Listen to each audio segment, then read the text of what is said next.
Hi my dear friends and family, welcome back to our channel Sasi's Diary. இன்னைக்கு இந்த video எதை பத்தின்னு பாத்தீங்கன்னா ப்ரோமெட்ரிக் exam எழுத போறோம் அப்படினா என்னென்ன காமன் ப்ராப்ளம்ஸ் நம்ம ஃபேஸ் பண்ணுவோம் அப்படிங்கறத தான் உங்ககிட்ட நான் ஷேர் பண்ண போறேன். சேனலை இப்பதான் ஃபர்ஸ்ட் டைம் பார்க்கறீங்க அப்படினா மறக்காம Subscribe பண்ணிட்டு பாருங்க. வாங்க வீடியோக்குள்ள போலாம்.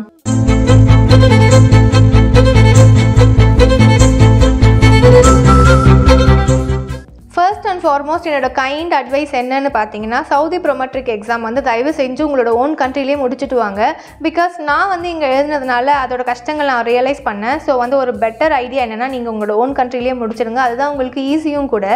நான் சென்னையில் ஒர்க் பண்ணிருக்கும் போது நான் சவுதி வரப்போகிறேன் அப்படின்னதும் அப்போ வந்து ஒரு ஆப்பர்ச்சுனிட்டி இருந்துச்சு. லைக் வந்து நீங்கள் சவுதி வந்ததுக்கப்புறம் எக்ஸாம் எழுதிக்கலாம் அப்படின்னு.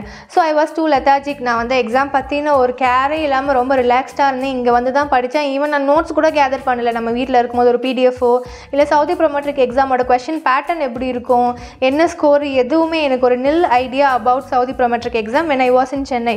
ஸோ வந்து இங்கே வந்ததுக்கப்புறம் தான் அது என்ன அப்படின்னே நான் ரிசர்ச் பண்ணலாம் ஆரம்பித்து அதுக்கப்புறம் தான் நான் ப்ரிப்பேரே பண்ண ஆரம்பித்தேன். ஸோ வந்து எனக்கு அதனால் கொஞ்சம் கஷ்டமாக இருக்க மாதிரி இருந்துச்சு.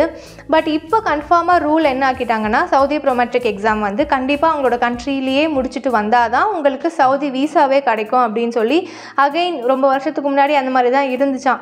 கண்டிப்பாக எக்ஸாம் எழுதினா தான் சவுதியில் ஒர்க் பண்ண முடியும் அப்படின்னு. அதுக்கப்புறம் due to some reasons maybe staff ரொம்ப தேவைகளாக இருந்திருக்க காரணனால சவுதியில் வந்து இங்கே வந்ததுக்கப்புறம் எழுதிக்கலாம். அதுவும் மெயினாக வந்து இந்த கோவிட் வந்த டைம்லலாம் அப்படி தான் இங்கே வந்ததுக்கப்புறம் எழுதிக்கலாம் அப்படின்னு நம்மளுக்கு ஒரு லிபரல் விட்டாங்க. ஸோ எல்லாருமே என்ன பண்ணாங்கன்னா நிறைய பேர் ஸ்டாஃப்ஸ் இங்கே வந்து எழுதினாங்க. பட் வந்து ஒரு கைண்ட் அட்வைஸ் என்னென்னா கண்டிப்பாக உங்களோட எக்ஸாம் வந்து நீங்கள் உங்களோட ஓன் கண்ட்ரிலேயே முடிச்சுட்டு வாங்க. அதுதான் ஃபர்ஸ்ட் ஒரு ரெக்வஸ்ட்டை நான் உங்ககிட்ட சொல்கிறது. அண்ட் இப்போ சொன்ன மாதிரி வேறு வழியும் இல்லை, உங்களோட பிளேஸ்லேயே தான் நீங்கள் முடிச்சாகணும். இங்கே வந்து சவுதி ப்ரோமெட்ரிக் எக்ஸாமுக்கு ப்ரிப்பேர் பண்ணுறதுக்கு என்னென்ன சில கஷ்டங்கள் இருக்குது அப்படின்னா இங்கே நம்ம தனியாக தான் இருப்போம்.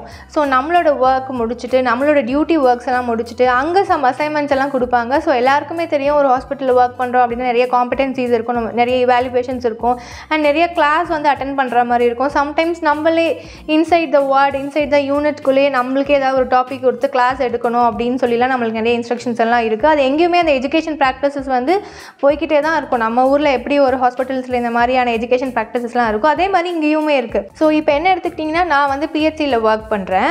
ஆனால் கம்பேரிட்டிவ்லி ப்ரைவேட் ஹாஸ்பிட்டல்ஸ்க்கும் பிஹெச்சிக்கும் கொஞ்சம் டிஃப்ரென்ஸ் இருக்குது. ஒர்க் ப்ரெஷராகவும் இருக்கட்டும், இந்த மாதிரி கிளாஸஸாக இருக்கட்டும், இங்கேயுமே வந்து சிஎன்இஸ் எல்லாம் இருக்குது. பட் வந்து ப்ரைவேட் ஹாஸ்பிட்டலுக்கு ரொம்ப ஸ்ட்ரெஸ் பண்ண மாட்டேங்கிறாங்க. எனக்கு ஃபர்ஸ்ட் வந்து ஒரு எம்ஓஹெச்சில் ஒரு பெரிய ஹாஸ்பிட்டலில் தான் கிடச்சிது. But due to some reason என்னை இங்கே கொஞ்சம் சேஞ்ச் பண்ணிட்டாங்க பிஹெச்சியில். ஸோ வந்து என்ன பண்ணணும், நம்ம தனியாக தான் இருப்போம். நம்மளோட டியூட்டி ஒர்க்லாம் முடிச்சுட்டு நம்மளோட பர்சனல் ஒர்க்லாம் முடிச்சுட்டு குக்கிங் ஒர்க்லாம் முடிச்சுட்டு அதுக்கப்புறம் வந்து நம்ம ப்ரிப்பரேஷனுக்கு உட்காந்து நம்மளாக ப்ரிப்பேர் பண்ண போகிறோம் அப்படின்னா கொஞ்சம் நம்மளுக்கு டைம் வந்து கொஞ்சம் ரொம்ப கஷ்டப்பட்டு நம்ம அந்த டைம் கன்சியூம் பண்ணுற மாதிரி இருக்கும். ஸோ அதனால் நம்ம ப்ரிப்பரேஷனுக்கும் நம்ம கஷ்டப்பட்டு தான் நம்ம அந்த டைமை நம்ம ஒதுக்கி மற்ற வேலைகள்லாம் முடித்து எக்ஸாமுக்காக படிக்கிற போது அது கொஞ்சம் கஷ்டமாகவும் இருக்கும். ஸோ அது ஒரு ப்ராப்ளம். இப்போது நான் பிஹெச்சியில் ஒர்க் பண்ணுறேன் அப்படின்னா நான் என்ன மட்டும் மைண்டில் வச்சு நான் எப்பயுமே வீடியோ மேக் பண்ண மாட்டேன்.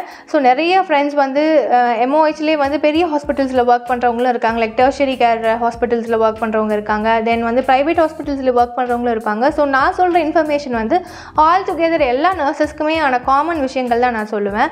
இப்போது நான் வந்து ஃப்ரெண்ட்ஸ் சில பேர்கிட்ட நான் என்ன கேள்விப்பட்டிருக்கேன் அப்படின்னா ப்ரைவேட் ஹாஸ்பிட்டல்ஸில் வந்து ரொம்ப ப்ரெஷரைஸ் பண்ணுறாங்களா. லைக் நீங்கள் சவுதி ரீச் ஆனதும் வித்தின் 3 months எக்ஸாம் முடிக்கணும் அப்படின்னு சொல்லி ரொம்ப ஹரிபரி பண்ணுறாங்க. ஸோ ஒரு ப்ராப்பர் டைம் கிடைக்க மாட்டேங்குது படிக்கிறதுக்கு. பிகாஸ் நம்ம நியூவாக வந்திருப்போம். இந்த என்விரான்மெண்ட் நம்ம புதுசு, நம்ம இங்கே இருக்கிற சுற்றி இருக்கிற ஆட்கள் புதுசு. ஸோ இந்த என்விரான்மெண்ட்குள்ளே நம்மளை அடாப்ட் பண்ணிவிட்டு கொஞ்சம் இந்த ஒர்க் ரொட்டீன்லாம் கற்றுக்கிட்டு அதுக்கப்புறம் நம்ம ஒரு ரிலாக்ஸ்டாக மைண்ட் செட் வந்ததுக்கப்புறம் படிக்கலாம் அப்படின்னு நம்ம வந்து நினச்சா பட் ப்ரைவேட் ஹாஸ்பிட்டலில் வந்து அந்த மாதிரி விட மாட்டுறாங்க. இது வந்து எந்த எக்ஸ்டென்ட்டுக்கு எனக்கு ட்ரூ அப்படின்னு தெரியல. பட் நான் கேள்விப்பட்ட விஷயத்தை நான் உங்ககிட்ட சொல்கிறேன். 3 monthsக்குள்ளேயும் முடிக்கணும் அப்படின்னு சொல்லி ரொம்ப ப்ரெஷரைஸ் பண்ணுறாங்க.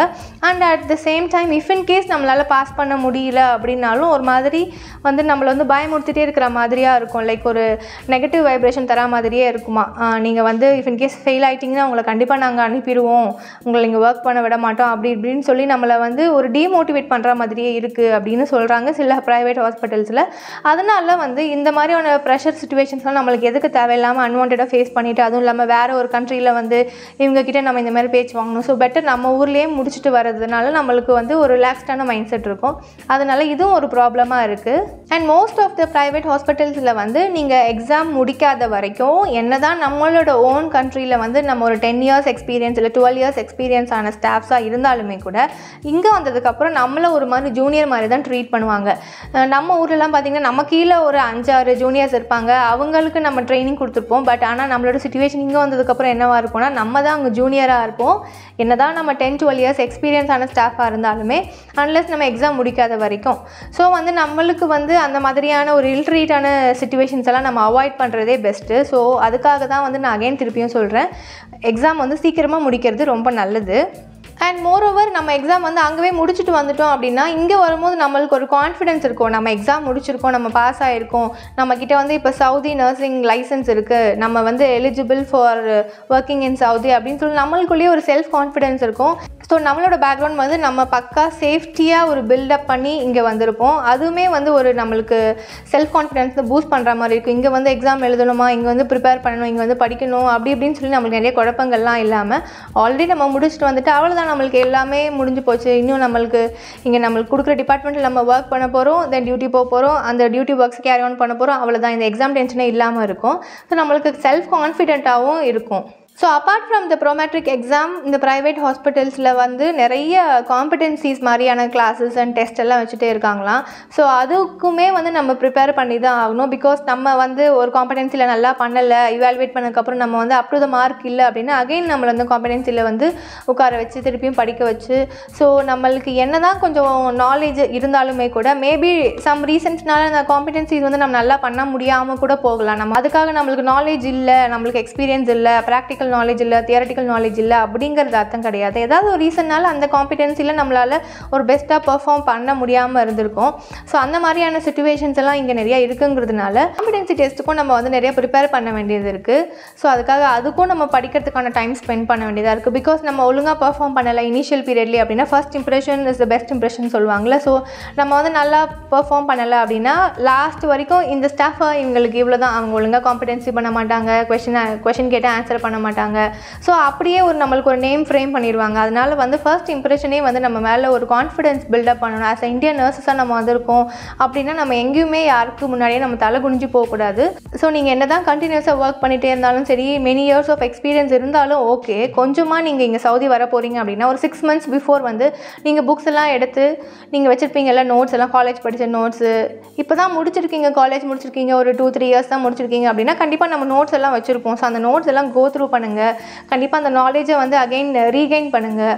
ஸோ கோ த்ரூ பண்ணுறது வந்து ரொம்ப ஒரு யூஸ்ஃபுல்லாக இருக்கும் நீங்கள் இங்கே சவுதி வரும்போது. இஃப் இன் கேஸ் காலேஜ் முடிச்சு ரொம்ப வருஷம் ஆயிடுச்சு, 10-12 இயர்ஸ் ஆயிடுச்சு, உங்ககிட்ட நோட்ஸ் எல்லாம் எதுவும் இல்லைன்னா lots and lots of notes வந்து கூகுளில் இருக்குது, யூடியூப்பில் இருக்குது. ஸோ நிறைய பேசிக்கான இருக்கிற எல்லா அனாட்டமி, ஃபிசியாலஜி அந்த மாதிரியான சில விஷயங்கள் அண்ட் ஃபார்மகாலஜி ரிலேட்டடாக கொஞ்சம் படிச்சுக்கோங்க. ஜென்ரலாக ஃபண்டமெண்டல்ஸ் ஆஃப் நர்சிங் ரொம்ப பேசிக்கான ஒரு விஷயம். ஸோ இதெல்லாம் பற்றி நம்ம ஒரு 6 months பிஃபோராகவே நம்ம வீட்டில் இருக்கும்போது ப்ரிப்பேர் பண்ணிக்கிட்டா இங்கே வந்ததுக்கப்புறம் கண்டிப்பாக யூஸ்ஃபுல்லாக இருக்கும். ஸோ நம்ம ஏதாவது நம்மக்கிட்ட கொஸ்டின் கேட்குறாங்க அப்படின்னா நம்ம கான்ஃபிடென்ட்டாக அதுக்கு ஆன்சர் பண்ணலாம். தென் இன்னொரு விஷயம், நம்ம ப்ரோமெட்ரிக் எக்ஸாமில் வந்து இங்கே வந்து எழுத போகிறதுக்கான ஒரு பெரிய ட்ராபேக் என்ன அப்படின்னா, நம்ம ஊரில் ஒரு ஹாஸ்பிட்டலில் ஒர்க் பண்ணுறோம், ஒரு 1 year 2 year ஒர்க் பண்ணியிருக்கோம் அப்படின்னா அங்கே வந்து எக்ஸாமுக்கு ப்ரிப்பரேஷனுக்கு நம்ம சூப்பர்வைசர் கிட்ட ஒரு ரெக்வஸ்ட் பண்ணலாம்.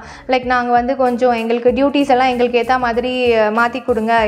இஃப் இன் கேஸ் நீங்கள் எங்கேயோ கிளாஸ் அட்டென்ட் பண்ணுறீங்க அப்படின்னா அந்த டியூட்டி ஹவர்ஸையும் அந்த கிளாஸ் இருக்கிற ஹவர்ஸும் கொஞ்சம் மேனேஜ் பண்ணுற மாதிரி நம்ம ரெக்வஸ்ட் பண்ணலாம். பட் இங்கே வந்ததுக்கப்புறம் நீங்கள் ஆன்லைன் கிளாஸ் அட்டென்ட் பண்ணுறீங்க அப்படின்னா புதுசாக வந்திருப்போம், நம்மளோட இன்சார்ஜ் எப்படி இருப்பாங்கன்னு தெரியாது, நம்ம சூப்பர்வைசர் எப்படி இருப்பாங்கன்னு தெரியாது, அண்ட் நம்மளுக்கும் ஒரு ஹெசிடேஷன் இருக்கும், அவங்ககிட்ட போய் நம்ம எப்படி ரெக்வஸ்ட் பண்ணுறது, அக்செப்ட் பண்ணுவாங்களா அப்படின்னு சொல்லி ஒரு மாதிரி தயக்கமாக இருக்கும். ஸோ நம்ம வந்து நம்ம ஊர்லேயே இருந்தாங்கன்னா நம்மளை பற்றி நம்மளுக்கு தெரிஞ்சவங்களாக இருப்பாங்க, அதனால நம்ம டியூட்டி சேஞ்சஸ் பண்ணிக்கலாம், நைட் டியூட்டிஸ் சேஞ்ச் பண்ணி கேட்கனாலும் கேட்டுக்கலாம், ப்ரிப்பரேஷன் எங்களுக்கு டைம் வேணும் அப்படின்னு உங்களுக்கு கன்வீனியண்ட்டாக இருக்கும் உங்களோட ஓன் கண்ட்ரிலே நம்ம முடிச்சுட்டு வருது. ஸோ அதுவும் ஒரு வந்து பாசிட்டிவான ஒரு விஷயம் நம்ம ஊர்லேயே பண்ணுறதுக்கும் இங்கே இருக்கிறதுக்கான ட்ராபேக் சொல்கிறேன். நம்ம சேனலில் நான் ப்ரீவியஸ் வீடியோலாம் போஸ்ட் பண்ணியிருப்பேன், லைக் என்னோடய ப்ரோமெட்ரிக் எக்ஸாமோட எக்ஸ்பீரியன்ஸு அண்ட் நான் போயிட்டு வந்த இது எல்லாத்தையுமே நான் வந்து ப்ரீவியஸ் வீடியோவில் போட்டிருப்பேன். அதில் நான் மென்ஷன் பண்ணியிருப்பேன், லைக் நான் இருக்க பிளேஸ்லேருந்து என்னோட எக்ஸாம் சென்டர் இட் இஸ் வந்து 100 kilometers ஃபார் அவே. ஸோ வந்து நான் ஹெயிலில் இருக்கிறேன் அண்ட் ஹெயிலேருந்து நான் 100 kilometers உள்ளே இருக்கிறதுனால என்னோடய எக்ஸாம் சென்டருக்கு நான் 100 kilometers ட்ராவல் பண்ணி போகிற மாதிரி தான் இருக்கும். நான் கொஞ்சம் இப்போ உள்ளே இருக்கேன் அப்படிங்கிறதுனால பெருசாக வந்து இங்கே வந்து கேப் ஃபெசிலிட்டிஸ் அப்படின்னு ரொம்ப எக்ஸ்பெக்ட் பண்ண முடியாது when comparing to the city சைடில். ஸோ ரூரல் ஏரியானா உங்களுக்கு தெரியும், நம்ம நினச்ச உடனே கார்லாம் புக் பண்ண முடியாது அப்படின்னு. கார் ஃபெசிலிட்டிஸ் இருக்குது, பட் கொஞ்சமாக தான் இருக்கும்.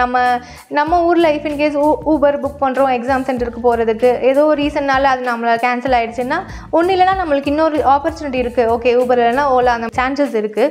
பட் இங்கே வந்து நான் புக் பண்ண அந்த கேப் டிரைவர் வந்து அந்த அண்ணா தான். இஃப் இன்கேஸ் அந்த கார் வந்து ஏதோ ப்ராப்ளம் இல்லை பிரேக் டவுன் ஆகிடுச்சு, இல்லை அந்த அண்ணாக்கு ஏதோ ஒரு ஒர்க் இருந்தது, பர்சனல் ஒர்க் இருந்துச்சு, வர முடியல அப்படின்னா அப்போ நான் வந்து இங்கேருந்து 100 கிலோமீட்டர்ஸ் நான் எப்படி ட்ராவல் பண்ணி போயிருப்பேன். இங்கே வந்து பப்ளிக் டிரான்ஸ்போர்ட் கொஞ்சம் கம்மியாக தான் இருக்கும். நம்மளோட ஓன் வெஹிக்கல் யூஸ் பண்ண வச்சுருந்தா மட்டுமே, இங்கே இருக்கிற மக்கள்லாம் அப்படி தான் யூஸ் பண்ணுறாங்க. ஓன் வெஹிக்கல் கார் வச்சு தான் எல்லாருமே ட்ராவல் பண்ணி போகிறாங்க டு த மெயின் சிட்டி போகணும் அப்படின்னா. பட் நான் இப்போ இங்கே தான் புதுசாக வந்திருக்கேன்றதுனால கண்டிப்பாக ஆப்வியஸ்லி என்கிட்ட கார் அந்த மாதிரிலாம் இருக்கிறதுக்கான சான்சஸே கிடையாது. நான் அந்த கேப் டிரைவரை டிபெண்ட் பண்ணி தான் நான் வந்து ஆன் டேட்டில் வந்து எக்ஸாம் புக் பண்ணுது. ஸோ தேங்க் காட் எனக்கு வந்து அந்த கேபில் ப்ராப்ளம் இல்லாமல் நான் போய் ரீச் ஆகிட்டேன். பட் இஃப் இன்கேஸ் இந்த மாதிரி ஏதாவது ஒரு என்னோடய பேட் லக்காக இருந்து எனக்கு அந்த கேப் எதுவும் கிடைக்கல அப்படின்னா அப்போ ரொம்ப கஷ்டமாக இருந்திருக்கும். பிகாஸ் ஒருத்தவங்க இல்லைனா இன்னொருத்தவங்க அப்படின்னு புக் பண்ணுறது இங்கே கொஞ்சம் டிஃபிகல்ட்டான விஷயம் தான். கண்டிப்பாக நம்ம ஊராக இருந்தால் இப்போ வேறு யாராவது கூட்டிகிட்டு போவாங்க, நம்ம ரிலேட்டிவ்ஸ், நம்ம அம்மா அப்பா இல்லைனா தம்பி இல்லை ஃப்ரெண்ட்ஸ் கூட போகிறதுனாலும் போகலாம். இப்போ நம்ம ஊரில் எழுதுகிறோம் அப்படின்னா ஒரு 2-3 பேர் சேர்ந்து டுகெதராக நீங்கள் ஒரே எக்ஸாம் சென்டரில் புக் பண்ணி ஒன்றா போயிட்டு வரலாம்.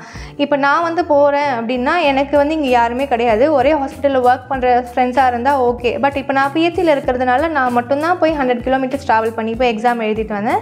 ஆனால் அந்த எக்ஸாம் சென்டரில் எனக்கு தெரிஞ்சவங்க அப்படின்னு யாருமே கிடையாது. என்னதான் நம்மளுக்கு ஒரு பயம் இல்லை, நம்மளாம் தனியாக போகிறோம் எழுதுகிறோம் அப்படிங்கிறது ஓகே, நம்ம ஒர்க் என்னவோ அதுக்காக போகிறோம், போயிட்டு முடிச்சுட்டு வந்துட்டோம். பட் இஃப் இன் கேஸ் நம்மளுக்கு தெரிஞ்சவங்க யாராவது கூட இருந்தாங்கன்னா அது இன்னும் கொஞ்சம் நம்மளுக்கு கொஞ்சம் ரிலாக்ஸ்டாக இருக்கும், ஒரு பதட்டம் இல்லாமல் இருக்கும். ஸோ அதுக்காக தான் சொல்கிறேன், நம்ம ஊர்லேயே முடிச்சுட்டு வர்றது ரொம்ப ஒரு பெஸ்ட்டான விஷயம். ஸோ ஆல் டுகெதர் பார்த்தீங்கன்னா ப்ரோமெட்ரிக் எக்ஸாம் ரிலேட்டடாக இந்த மாதிரியான சில ப்ராப்ளம்ஸ் தான் ஏற்படுறதுக்கான சான்சஸ் இருக்குது. ஸோ பெட்டர் இது எல்லாமே அவாய்ட் பண்ணணும் அப்படின்னா நம்மளோட எக்ஸாமை நம்ம ஊர்லேயே முடிச்சுட்டு வர்றது தான் இதுக்கு ஒரே வழி. ஸோ இப்போ வேறு ஒன்றுமும் பண்ணவும் முடியாது, கண்டிப்பாக அவங்களோட நேட்டிவ்லேயே முடிச்சுட்டு தான் வந்தாகணும். So all the best for all the new nurses, Prometric exam prepare பண்ணுறவங்களா இருக்கட்டும் அண்ட் எக்ஸாம் முடித்தவங்களாகவும் இருக்கட்டும், ரிசல்ட்டுக்கு வெயிட் பண்ணுற நர்சஸாக இருக்கட்டும். ஸோ எல்லாருக்குமே ஆல் த பெஸ்ட். இந்த வீடியோ கண்டிப்பாக யூஸ்ஃபுல்லாக இருந்திருக்கும்னு நினைக்கிறேன். ஸோ சேனலை மறக்காமல் சப்ஸ்கிரைப் பண்ணுங்கள், லைக் பண்ணுங்கள், கமெண்ட் பண்ணுங்கள், ஷேர் பண்ணுங்கள். நெக்ஸ்ட் இன்ட்ரெஸ்டிங்கான வீடியோவில் மீட் பண்ணுறேன். டில் தென் டாடா பபாய், டேக் கேர்.